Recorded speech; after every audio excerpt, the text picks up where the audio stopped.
Sanye Zuba Soge Chonamba Chanchu Bandu Dane Gyatsushi Dagi Soge Besonangi Dola Denje Sanye Dubarisho Sanye Chuban Soge Chonamba Chanchu Bandu Dane Gyatsushi Dagi Soge Besonangi Dola Denje Sanye Dubarisho Sanye Chuban Soge Chonamba Chanchu Bandu Dane Gyatsushi Dagi Soge Besonangi Dola Denje Sanye Dubarisho.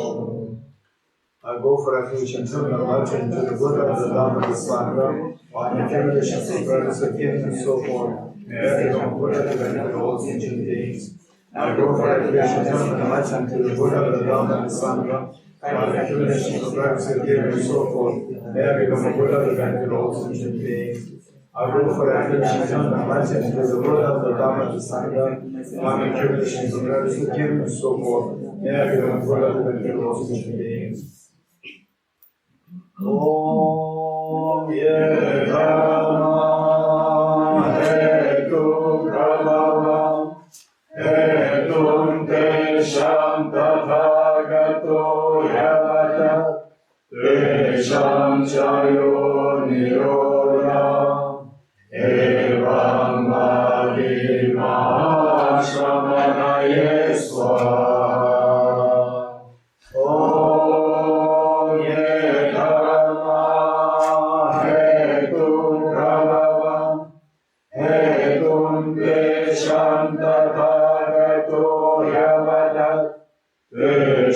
Chayo Niroda Evam Bhadi Mahashramana Yeswa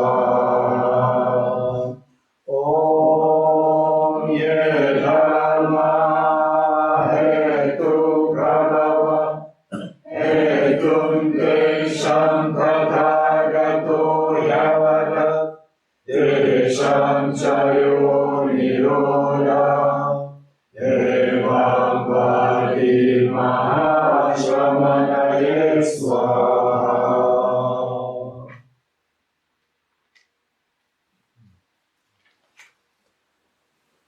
We're back on page 4. Back on page 4 of the Blaze of Non-Dual Bodhicittas.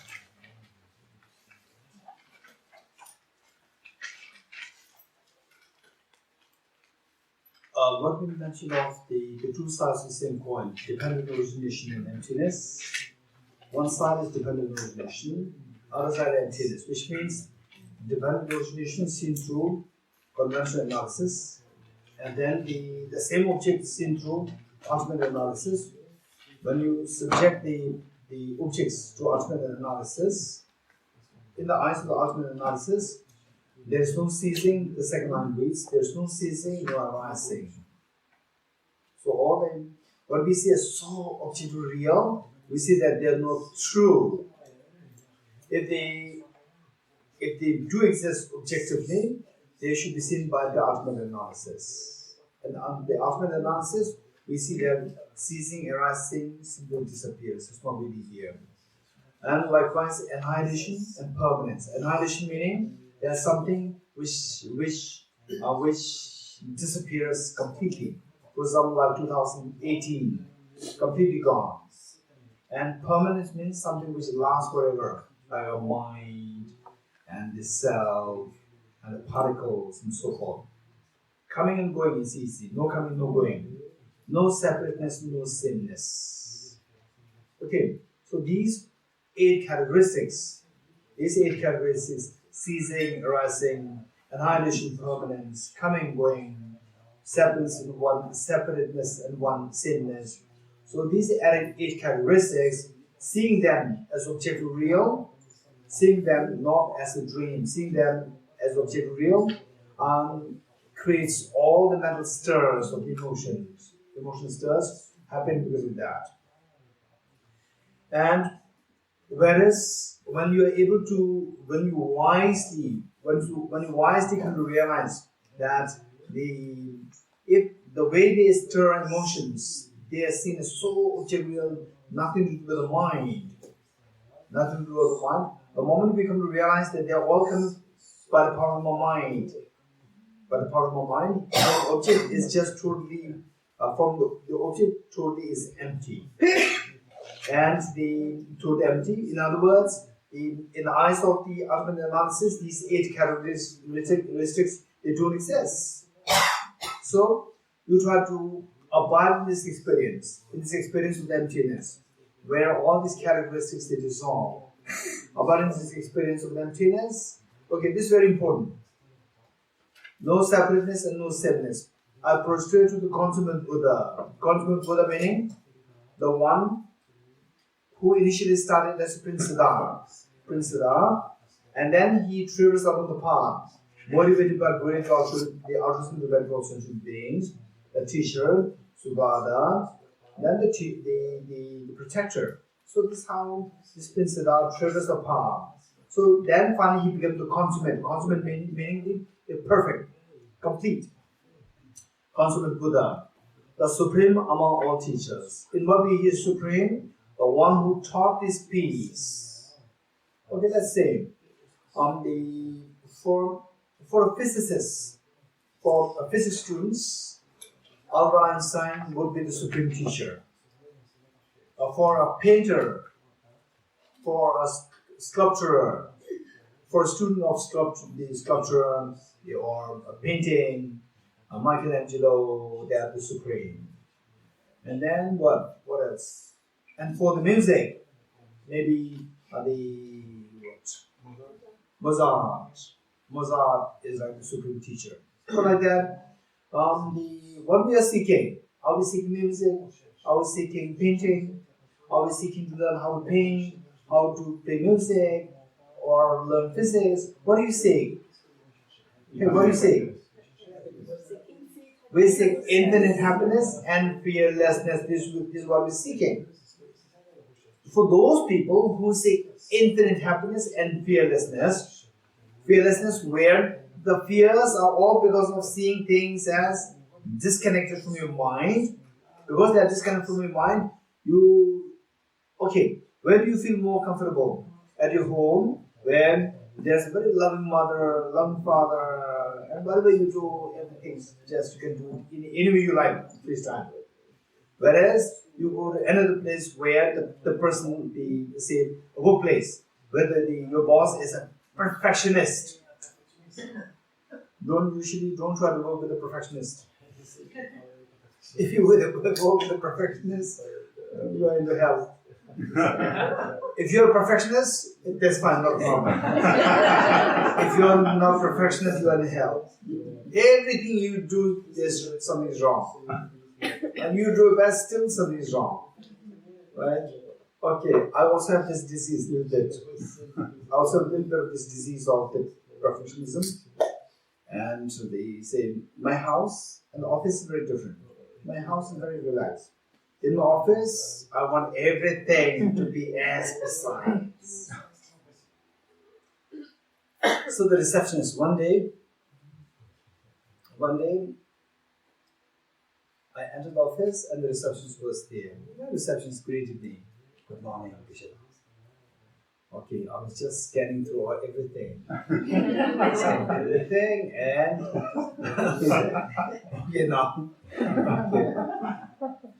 And then I sensed that she did a good job. There's mistakes here and there, which I can teach. And then sensing that she's a little nervous, I made it very light. Saying that, your seniors, did they tell you my attitude? She said, yes. What did they tell you? The senior, the secretary, what did they tell you? Then the receptionist said that Geshe is so precise with even the posters, how to put the posters, what kind of pins to put, color combination, even the pins, color combination, the gap, everything so precise. I did not really remember the pin colors, but the reception, she got even information about pin colors. That I'm not too sure. About the gaps, that's very true. I said that when you put the posters so nicely, where anybody looks at it, particularly, okay, those people, very mediocre people who don't care about the aesthetics, for them it's fine. You put it like it's exact, no problem. But for those people, usually those people who are very high level, they have an aesthetic sense. The moment they come to the Tibetan house, Tibetan reception is the face of Tibetan house. They will scan everything. Oh, this is a very standard institution. Simply by looking at the face of Tibetan house, how the posters are put. Whereas the posters are put like this, and even the posters in the earlier times, the posters they were like the photocopy, black and white, with the black dots, dot, like this. Right? And that is supposed to be the teaching announcement. And I said, never do that. It may cost you. Say with one page, with a black and white, with a dot, even the copy machine, very old one, then it's very dirty production. With the color print, it's a little more expensive. But finally, Tibetan House should give the impression to the world that it is a very standard institution. Started by His Holiness the Dalai Lama, and the Indian government supporting it, and the whole Tibetan, 6 million Tibetans, they are watching it, and so many Indians, Westerners, everybody's benefiting out of this. So we must maintain the standard. So this is what I always tell them. Okay, why is that this? De travailler jamais avec un perfectionniste. And why the perfectionism came into being? Came into this discussion? Where would you like to be most at your home where everything is nice, or both perfectionist? Okay, yes, very good, thank you. And what made me say this? Because when you're with perfectionists, you don't like being there. No, why did I say this? Huh? The ultimate happiness Okay, Mary, why did you say this? fearless. Oh, yes, very good, thank you. Okay, now I think it is the aging. I don't know. Right, the aging problem. Okay, I say something, digress, and then I cannot come back. In the Malaysian universities, the training is that you debate, you go too far away, and you should be able to come back to the main point. Somehow with the debate, you have to bring it back. Right? The skill. Okay, so the point is that let's say in a family where your parents are so good, so kind, and okay, you can just relax, right, no problem. And with the boss at the workplace, who's a very strict perfectionist, what happens is that mentally you feel the unease, as though like you are being rigidity is there. You feel rigidity. Rigidity, there's no ease. Okay, so now the point is that the same, when you see things as objectively real, all these 8 characteristics as objectively real there, these 8 characteristics, they determine your mental states. So, they make you so rigid. And whereas, when you see that they're all coming from your mind, nothing really from the object, in this experience of the emptiness, all these objectively, you see that they're all empty. Objectively, they're all coming from the mind. In the object, there's nothing really there. So the rigidity dissolves.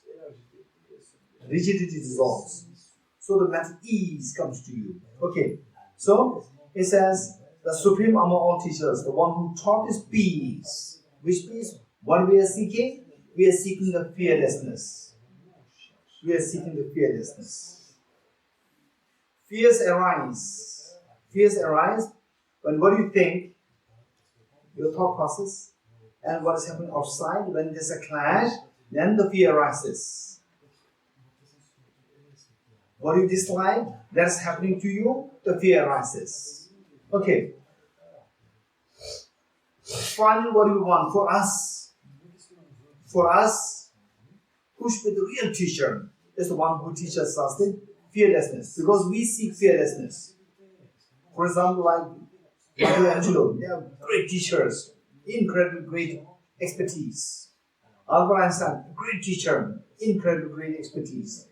But these are not relevant to us, particularly in the context of somebody who's seeking fearlessness, total fearlessness.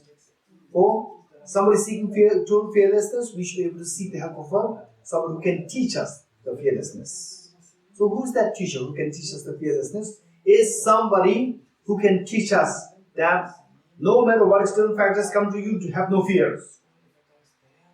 No matter what external factors come to you, have no fear. If somebody can teach you that and give you the confidence, that is the best of the teacher with respect to what you are seeking. You are seeking fearlessness, and that teacher is able to teach that. So, and that should not be exaggeration. Right? Sometimes even the psychologists not really, okay, I'm not talking about this, all the psychologists, psychotherapists. Some of the psychotherapists, when their standard is not really that high, they climb, they talk, not really sensible. They talk something very nonsensical. And some of the clients are very smart. Clients are smarter than the psychotherapists. So they climb to the clients. To the clients, what the psychotherapist is telling, it makes no sense.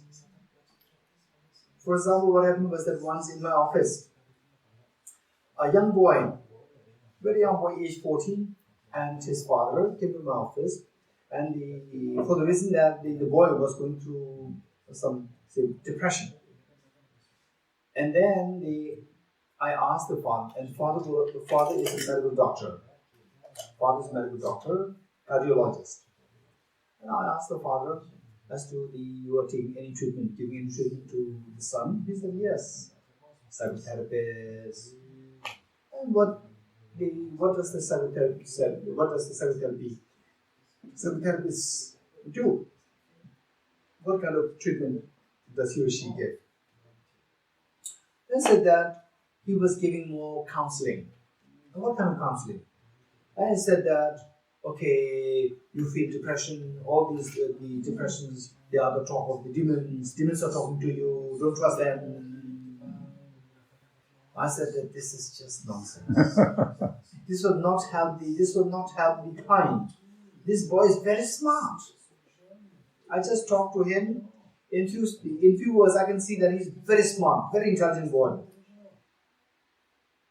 These talks will not make any sense to him. And the father said that that's very true. My son never likes this psychotherapist. What he talks doesn't make any sense to him. Okay, so what I'm saying is that we must not exaggerate. We want fearlessness, and the teacher who's to teach us, okay, in this case, Gueshe Damdul, he used to teach us the fearlessness.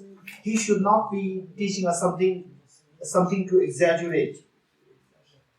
Something which is reality, which can actually free us from all the fears. Okay. And to get rid of fears, let me give you, I already gave the examples earlier. One is, for example, let's say, the dream of meeting with a ghost. So much of fear. Then next your father comes. And the father, what's the problem? The ghost is bothering me. And the father, does something to ward off the ghost. Now do you have the fear? Now the fear is removed. Fear is gone. Number 2. Right? And then the next, again the fear comes back. Again the ghost comes back. Again the fear comes back.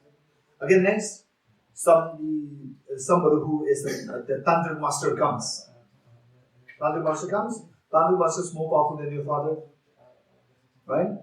And then the ghost disappears for such a long time. After a while, again the ghost starts coming. So we see that all these are temporary relief. What is the ultimate relief? Tell me. The wisdom of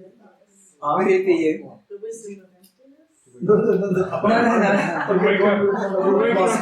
Okay. I'm talking about this dream. Wake up.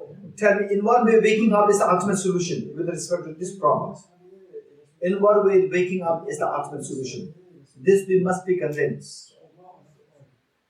We cannot. When you wake up, everything dissolves. The whole content of the dream dissolves. Okay, whole content dissolves. So, if the whole content dissolves, quite scary. You realize that it's not there, so there is no reason to be afraid. Okay. The whole content of the dream dissolves, and you realize that they are not there, so you are not afraid anymore. Okay, Tashila? Once everything dissolved, fear, everything dissolved, then you realize that it's an illusion. Okay, you realize that it's an illusion, it's a dream. Yes. So? So there's no more fear. The things, when you're in a dream, you have this objective existence. That's why this appears. The fear arises when you see the dream is objectively real, as a real, then the fear arises. The moment you realize that this is not objectively real, it's a dream, then the fear dissolves. Yes, thank you. Mary? Si quelqu'un passe à côté et qu'il me voit en agitation dans le rêve, il va dire qu'il est en train de faire un cauchemar, il va me réveiller. Donc, parce qu'il voit que je souffre, donc le Bouddha Shakyamuni, il va me montrer, il va me réveiller par ses enseignements. So if someone sees that I'm dreaming or that I'm in a nightmare, then he will try to wake me up. So that's exactly the case of the Buddha Shakyamuni, and so he wakes up. C'est le vrai réveil. This is a real awakening. So when you wake up, in one way it helps you to remove the problem. So the Buddha helps you to wake up. But if you wake up, in one way it removes the fear. This is my question. Anybody else? Ah oui. Okay, Cecile. Mais parce que... Cecile? When we wake up, we can try and train to control the mind and to apply the antidote. I mean, we go through the reasoning. Okay, then we manage emptiness and so forth. This is what I'm saying. Every kind of antidote. When you can apply any kind of antidote. No, Okay.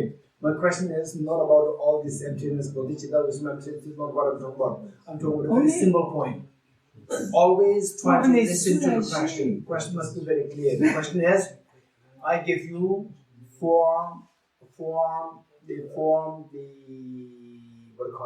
situations. The first one is that you are dreaming, you dream of the ghost chasing you, so much fear, number one. Number two, the ghost chasing you and your father comes, and father also remove the ghost. So you are relieved. Your fear is gone. Number three, no, not wake up, not that quick. It's not the Gadde Bodhiswaha. Still thinks Gadde Bodhiswaha. It's Gadde. Right? Then the next one is that again the ghost comes back, and then the more powerful tantric master comes and removes the ghost. Right? And you feel more relief. Now it's not just my father, it's a tantric master. Right? Okay, great master. Okay. Listen. Next, wake up. Right? So finally, your job is you don't want the fear of meeting with this dream ghost. How to get rid of this dream ghost fear? You got rid of the dream ghost fear in three different ways. One with the help of your father, one with the help of your tantric master, one with the help of you waking up. Which is the final solution? Second, third, or fourth? Last one, how? Is my question. You see it's not real. Patrick? You see the things are not real. You see that things are not real. So when you see that things are not real, in what way it helps you? Yes, the answer is correct, but my question is, when you see that things are not real, in what way it helps you to get rid of your fear? This is my question. Sophie. You will never be under the control of the dream anymore. So You are not going to be affected by the uncontrolled dream anymore. How? Because the dream comes from my mind. Because the dream comes from my mind. Even when you're dreaming, still the dream is coming from your mind, right? Yeah. Still you are under the control of the dream. Okay, Martin. Yeah, then you know the ghost can't hurt you. you know that ghost cannot Hurt you. hurt you. How? You create a ghost. Because it's not there. Because you know that it's coming from your mind. It's not just it's not real, right? Okay. Yes, Amina. In this case, we try to control our mind. Because we wake up, we know that is not real. So we have to control. Because when you're in a dream, cannot control it. Okay, very good. When you're dreaming, what is coming to your mind? You have it's not in your it's not in your hand, right? It's not in your hand. The moment you wake up, all what is coming in the dream, just tram. It is in your hand now. Very good. So, yes, Sean. J'adore la chanson des Beatles. You say hello, I say goodbye. What is that? C'est-à-dire quand le fantôme vient, je dis oh bye bye. Dès qu'il vient, je dis bye bye. Okay. Say the dream ghost the dream ghost comes and then he say hello and you say bye bye. No, go away. Okay. And if you have the power to say bye bye, if you have the power to say bye bye for good, then the dream ghost will run away for good. Right? Which is better? This is better or wake up is better? This is a very important point. What Charles made. Do you get it? In the dream, imagine that we have a power to get rid of the dream ghost completely. And hey, bye bye, get out. And the dream ghost said, yes, sir. Left. For good. This is better. So there your fear also dissolves. No basis of fear is left. This is better or waking up is better? Okay, this is my question. Anybody who can give me a good answer? Anybody? Okay, the Virginia. Si on a le pouvoir de dire bye bye au ghost, on n'a plus peur du fantôme. Mais on peut avoir peur d'autre chose. Alors que si on s'éveille, donc on sait que toutes ces choses, même le fantôme et les autres choses, il n'y a plus raison d'avoir peur. So if we can say bye bye to the ghost, still we could have some fear from anything else in the dream. But if we wake up, then that's finished. You know that it was just a dream. Okay, did you follow what Virginia said? Let's all listen to all these answers. So one, Virginia what said is that even though you're able to say bye bye to the dream ghost completely, but anything else can happen. One problem. Okay, so that way waking up is much better. Waking up, nothing can affect you.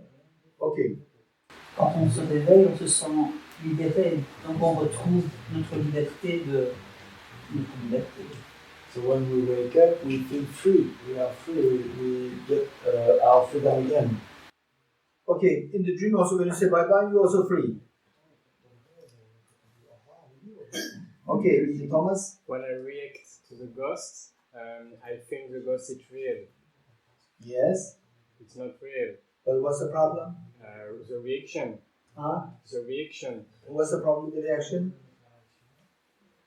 It means the things. Finally, your job is to get into the fear. Yeah. And you say bye bye, right? And he left. Very good. The fear is gone. Huh? It's not really gone. Oh, it's gone. Yes, it goes left for good. Okay, anybody?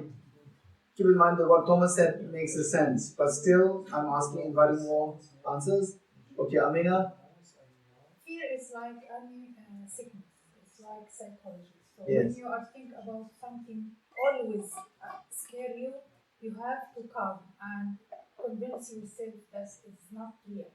So by calming and talk to yourself that is a dream and is not real. So when it's dreaming again, so it will not happen like this way. No. Amina, did you follow the question? The question is that there are two options. One, when the dream ghost comes, finally you want to get rid of the fear of the ghost, dream ghost. You have to solve No, listen. I'm giving two options. You are giving the third option. I'm asking you to choose one of the two. Don't give me the third option. Third option is very good, but it will come later. Two options. Option one, what Shah said, he said, you are more powerful than the dream ghost. You say, Baba, get out. And the dream ghost left. So your fear is gone. One. And the dream ghost will never come back. Number one. Number two, you wake up. The dream ghost will not affect you anymore. Two. Of the two, which is better? We have to solve Of the that. two, which is better? This is my question. Woke up better. I know you But have a to third. solve it when you are woke up, to not coming again. No, what I'm saying, you have a third option. I know. Of these two options, which is better? One is in the dream, you don't wake up. In the dream, you do something and tell the ghost that get out, don't come again. And the dream ghost said, yes, I will not come again. He left completely. This one, and then you are not bothered by the ghost anymore. Number one. Number two, you wake up. You don't tell anybody anything to the ghost. You just wake up and the ghost will stop. Which of the two is better? Woke up. Huh? Woke up. Waking up is better. Why? Because in the dream you cannot do anything. You can do. You said get out. But you said it will come again. And after a while it's come again. That is when we are weak. Now I'm giving a second option. First option is gone. Second option, where you are stronger than the dream ghost. Okay, Bas. Well, when you see the dream, like the fear is depending on the ghost, right? And if you wake up, you can still think of the ghost again, but then you're fearless yourself. So the ghost, even though you remember it again, will not make you fearful because you got rid of your own fear. Not on the side of the ghost, but from your own side. I say it again. If you're in your dream, the fear depends on if there is a ghost or not. So it also is depending on something outside of yourself. Well, if you wake up, you got rid of your fear. So you can imagine the ghost again in your waking up state, but then it doesn't make you fearful because you got rid of your own fears. In the dream also, when you say bye-bye, get out, your fear also gone in the dream. But it's still depending on if something comes back or not. So it's still depending on the No, ghost. you're more powerful. He said, don't come again. He said, yes, I will not come again. Finish. Which is better? Okay, anybody? Okay, Katia. En fait, entre la solution 3 et 4, c'est que si on veut, c'est quoi l'utilité du rêve et pourquoi on resterait dans un rêve. Si on veut rester dans un rêve, même si le fantôme nous fait plus peur, de toute façon, autre chose peut nous faire peur. Donc il faut savoir que le rêve n'a pas d'utilité par rapport à la réalité et la notion de peur, enfin la notion de quand on est réveillé. Similarly, if we can get rid of the ghost, something else would come in the dream, and between the dream and the waking state is better because the dream has no, it's an illusion. It's something which is not in accordance with reality. Yes, it is. Okay, listen, it is illusion, but what's the problem? As long as your fear is not there, it's fine. What's the problem? What's the problem? If there's a problem, c'est quoi l'utilité de l'illusion? What is the usefulness of the illusion? No, the use, no use, it doesn't matter. Finally, what our goal is fearlessness and infinite happiness. As long as fearlessness happens, whether it's a dream come, no problem. Okay, Laura. Even if we get rid of the ghost in the dream that creates fear, maybe like a dream murderer will come and create anger, or like a dream something else will come and create sadness. So some other kind of negative. Okay, if negative things doesn't come at all, then it's fine. No. Oh, what's the problem then? Well, the nature of the dream is that things will come no matter what. So. Oh, that's not true. It's not necessary. Okay, Jane. Dans le rêve, je suis toujours dépendant de facteurs externes, que ce soit pour être dans la peur ou dans le soulagement, je suis toujours dépendant de facteurs externes. Quand je me réveille, je comprends que ces facteurs externes sont des illusions et donc je ne suis plus dépendante de ces facteurs externes pour me sentir bien. So in the dream, we are still dependent on external factors to be happy or relieved or afraid. When we wake, when we are awake, we don't depend anymore on external factors in order to feel well. Okay, that's smart. It doesn't matter. So when the ghost disappears, then it's fine, right? Finally, the ghost disappears. Isolate of ghost disappearing. So your fear is gone. I'm not free. Huh? I'm still not free. How? Because it's because of an external factor that I feel this. What external factor? Tell me. The father or the father or the. No father. Okay. You are more powerful than the ghost. Says, hey, the ghost, don't come again. Ghost says, yes, sir, I will not come again. Right? He left. Okay, what Jane said is very close. But still something is missing. Okay, Sophie. If I wake up, the difference if there is no obstacle in my dream, and if I wake up completely, when I wake up, I know it's a dream, I can help others to wake up also. Okay, there is additional thing, right? Fearlessness plus helping others. I'm talking about the fearlessness. Okay, Virginia. In the dream, I don't control anything. Yes. And when I wake up, if my mind is straight, I can control everything How? by seeing things as empty. Okay, in the dream, what's the problem? In the dream, I don't control. How? Because things can come, I don't control anything. In the dream, you control the ghost by saying not to come again. I don't, yes, you say I control him, but you know you don't control the fact that he might come back even if. No, he will not come back. You said that you are more strong. You are stronger than the But ghost. there are other things I don't control. You are stronger, so you control. Okay, last chance. Okay. Okay, the Kuntala. The problem is that we don't recognize a dream as a dream. So what's the problem?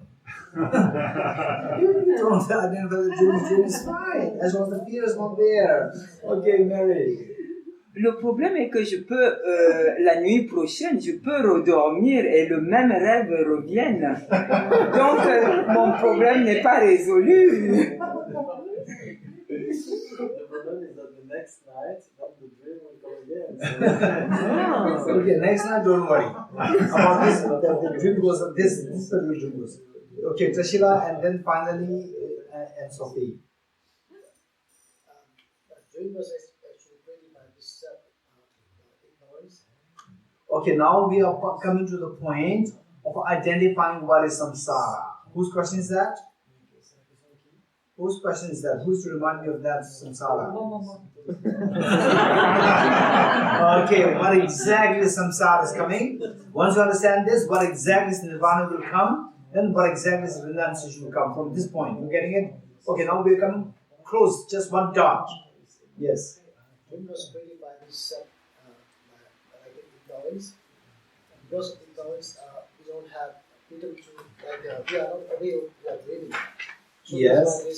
We have this perception, things subjectively. So there's always turbulence within the, like in the dream, there's always sometimes passing, sometimes nightmare dream. So once you wake up.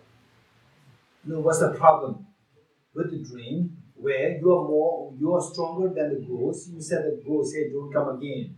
And the ghost says, yes, sir, and left. And your fear of being bothered by the ghost is gone. So what's the problem? Still, there's that thing is, the first one is suffering of suffering. Huh? First, no, that's fine. Suffering, then suffering change. Okay, the last one, how is that a progressive? Okay, that's interesting way of looking at it. The last one where Sean said, hey, don't come again, right? And the ghost said, yes, sir, Sean, I will not come again. And then he left again. He left completely. So there, Sean is suffering from not suffering from the free from the first two suffering, but still he has the third suffering, pervasive conditioned suffering. How? As long as we are in samsara, then the continuous suffering. Then about this dream. What's the problem with this dream? Okay, last. And Sophie? Dans ce rêve, en fait, on sait même pas. On croit qu'on existe aussi intrinsèquement, on croit que les choses existent intrinsèquement. Et du coup, en fait, on est complètement illusionné sur les deux. Et c'est ça le problème. C'est qu'en fait, c'est la base pour ensuite avoir toutes les perturbations. In the dream, even if we live or not, we still believe that things exist objectively.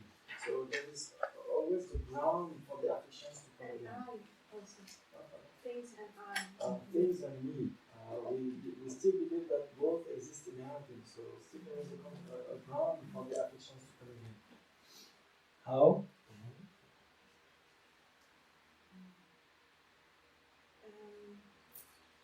En déterminant que ça existe objectivement, que les perturbations, on croit que.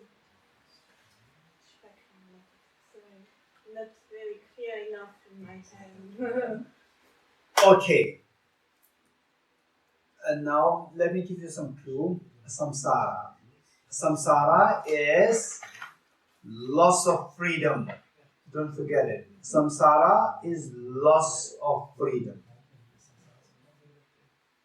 And the subtlest version of the loss of freedom. Right? This subtlest version of loss of freedom, which Teshila is talking about, the pervasive conditioned suffering. Subtlest version of the loss of freedom is, okay, let's say,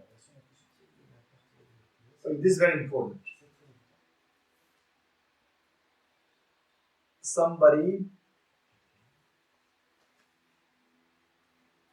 magically creates a very beautiful flower in front of me. Magically creates a very beautiful flower. There's no flower there. But somebody just magically created to deceive me. Then what happens? My eyes will, what happens? My eyes will get sight of this. Oh, there, beautiful flower. Oh, flower there. Okay, although I don't like flower, there's a flower there. You're getting it? I don't hate flower. I don't like flower. So my involved pull and push is not there. But the magician created a flower. What happened? Oh, there's a flower there. You're getting it? Your mind is glued to the object. Your mind is glued to the object. There's no object there. If this magical illusion is not there, my mind is relaxed. You're getting it? If the magical illusion is not created, my mind is relaxed. The moment the magical illusion is created, my mind's exert energy is trapped there. Trapped there, not necessarily full of push, but trapped there. There's something there. That is the loss of freedom. This is the subtlest version of the loss of freedom. Okay. So with the ultimate analysis, what happens? With the final ultimate analysis, you see that everything dissolves in this ultimate analysis. There's nothing left there. There's nothing left there where your mind will, oh, something is there. That stops. When that stops, your mind feels expansiveness. Your mind is not being pulled by any object. Your mind feels expansiveness. Your mind feels the expansion, total freedom there. Your mind feels of freedom. It is like you, you a very young, naughty girl or naughty boy in the parents' house. You just for relax, you can so expansive. Whereas in your let's say the teacher or somebody outsider's house, you as a guest, then you don't feel the freedom. You feel the congestion. Do you understand it? You feel the congestion. So the subtlest of congestion, congestion means you don't have freedom. Do you want to be in congestion? You want to be free of congestion. Freedom of congestion. Congestion is a lack of freedom. So What is that substance of the congestion? Is when there's substance of the factor, which means your mind not to feel at ease. What is that? The moment you see the object there, your mind is, what is that? Object is there. Your mind is trapped by this object.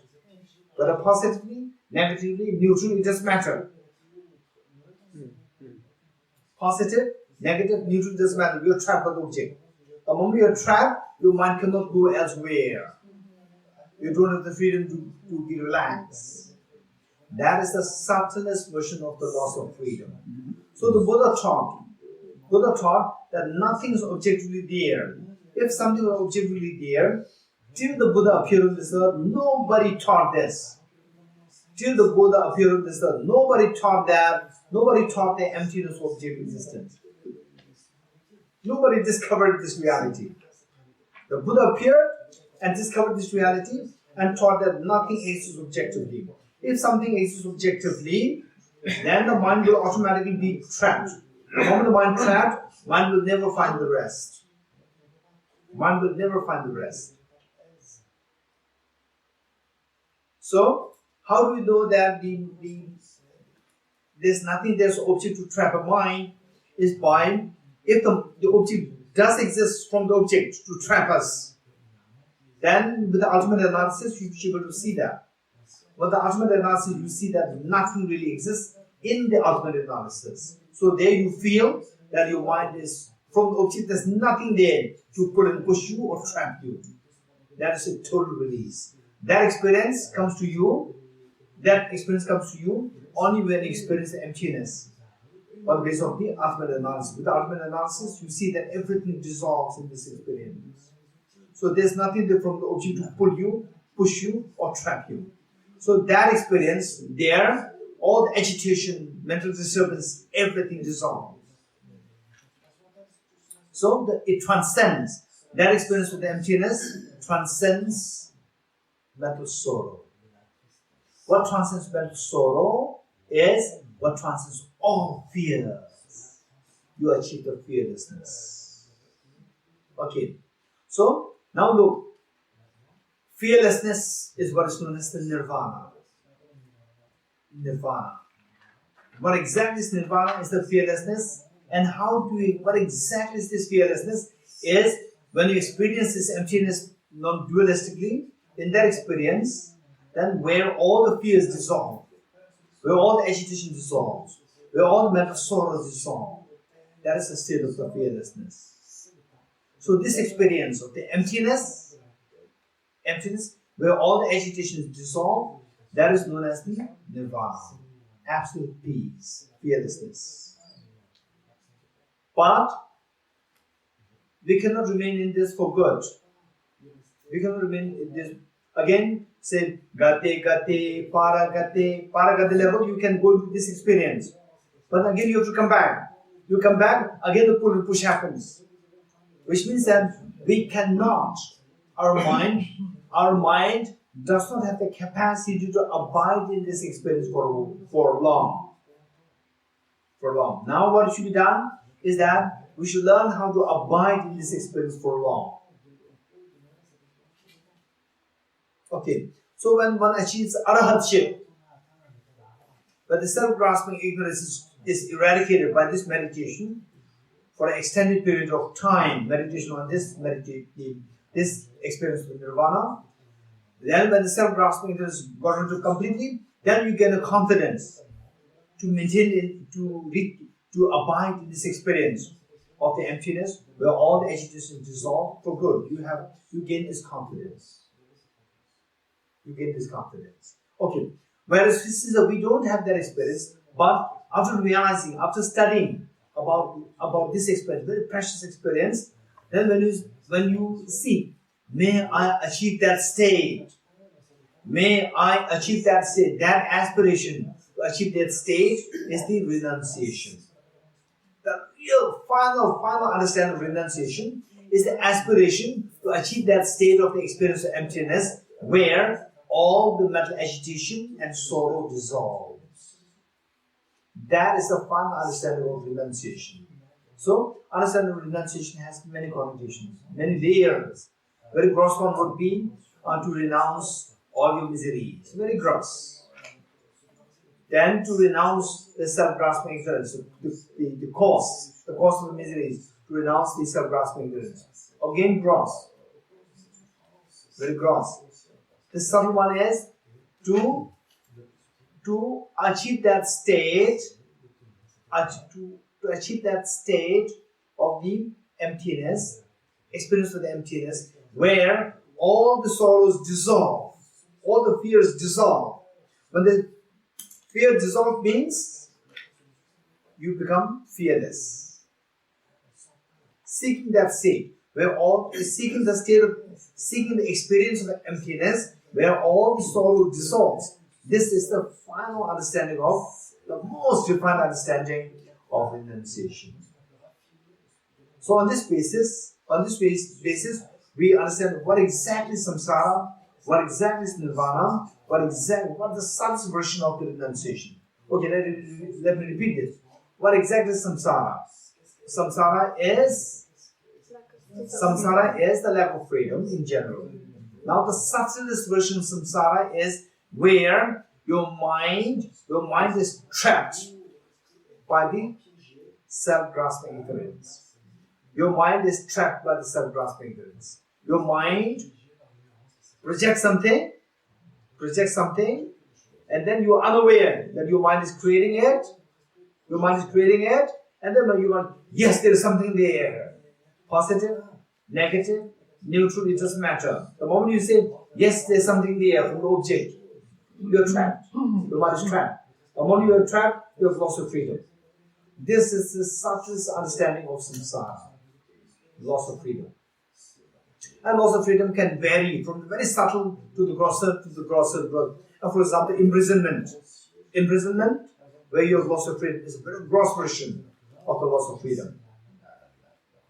Okay, now hacking, computer hacking is again the loss of freedom. Right? There are so many versions, so many layers, so many subtleties, the grossness of the lack of suffering, the lack of freedom. Okay, this one. Now, samsara is done. Now nirvana. What exactly is nirvana? Is the experience of emptiness. Experience of the emptiness where all you are. Okay, let's put it like this. Experience, very stable experience of emptiness. Stable, very stable experience of emptiness where. Okay, let me put it like this. Very stable experience of the non-dual. Very stable non-dual experience. Okay, this is good. Very stable non-dual experience of emptiness where all your agitations, sorrow, mental disturbance dissolve. Very stable non-dual experience of emptiness where all mental agitation and sorrow dissolves. This is the subtlest version of experience of nirvana. Then what is the subtlest version, most refined version of renunciation? Is the aspiration to achieve this state. Aspiration to achieve this state of the experience of non-dual wisdom of emptiness, where all agitations dissolve. That is the subtlest version of renunciation. Okay, with this mind, let us complete this sentence, complete this stanza. Page 4. Page 4. Now that we are somebody who is seeking the fearlessness, so we need to seek a teacher who can actually teach that. And who is that in this world who taught this? I prostrate to the consummate Buddha, the supreme among all teachers. The supreme among all teachers. There were so many teachers who came on this earth to teach us how to free our fears, to free our miseries. But who was the one who was able to teach that emptiness? Experience of which, in the experience of which, all the agitation dissolved. Who was able to teach that? Only the Buddha. Therefore, I prostrate to the Buddha, the supreme among all teachers, the one who taught this peace. Which peace? Which peace? Experience of emptiness, where all the agitations dissolve. When agitations dissolve, mental disturbance dissolve. What's the opposite of disturbance? What is the opposite of disturbance? Peace. Ultimate peace. Okay, one who taught is peace. Which peace? The peace experience. The peace experience in the form of emptiness, which is freed of elaborations. What elaborations? Where in the experience of the ultimate analysis, we see that everything, all conventionality is dissolved. But there's nothing left there which will trap your mind. All elaborations meaning, okay, in this experience of ultimate analysis, the flower, chocolate, bad people, good people, bad weather, good weather, and the nice, not nice, long life, short life, all these things dissolved in this experience. All the elaborations of the conventionalities, everything dissolved in this experience. And that is not what Buddha invented, this is what the Buddha discovered. Okay, this is, so this stanza is so precious. This stanza will tell you what exactly is dharma. What is dharma? Dharma is what? In the first place, why do we need dharma? We need something to get rid of all our fears. Whatever helps us get rid of fear, that is your dharma. What is dharma? To get rid of us of fear, what is that? Experience of the emptiness. Experience of the emptiness, where a stable experience of the non-dual emptiness, where all the agitations, the turbulence, mental agitations, disturbance dissolve. And who taught this? Only the Buddha taught this on this earth. So therefore, he is the supreme among all the teachers. Okay, we'll stop here.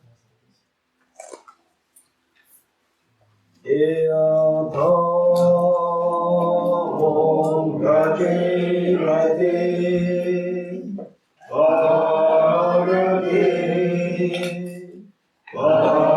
Parasamyate Bodhiswatyana Om Gati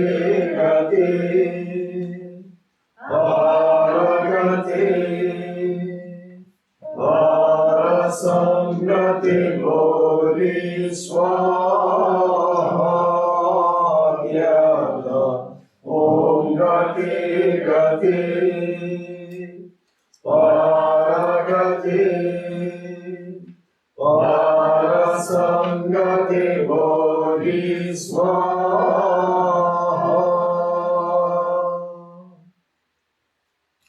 Okay, now we are left with the emptiness of the mind, emptiness of the feeling of pain. The pain that we go through is the mind. How to meditate the emptiness of this mind, the emptiness of the pain. So this we will do tomorrow morning. That is something we will do. We will continue with Bodhicitta. Okay, thank you.